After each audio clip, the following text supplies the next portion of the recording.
سمعت عن الفضة؟ أرخص استثمار دلوقتي وناس كتير بتجري عليه، بس يا ترى الأسعار عاملة إزاي؟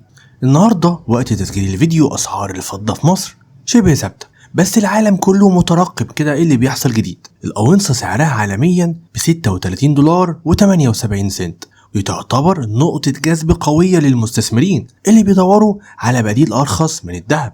الفضة الاسترليني عيار 925، ودي الأكتر شيوعا واللي معروفة جدا، سعرها تقريبا دلوقتي 60 جنيه و40 قرش للجرام من غير مصنعية. ولما نضيف المصنعية السعر بيقف ما بين ال 80 لل 110 جنيه للجرام حسب التصميم والصاغ اللي انت هتشتري منه.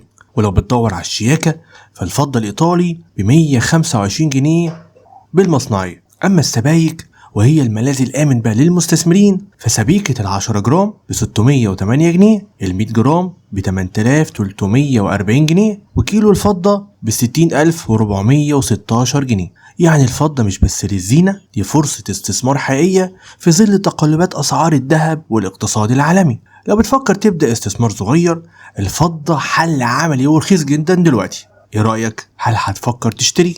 اكتب لي في التعليقات، ومتنساش تعمل لايك وشير كمان للفيديو ده علشان تعرف الناس.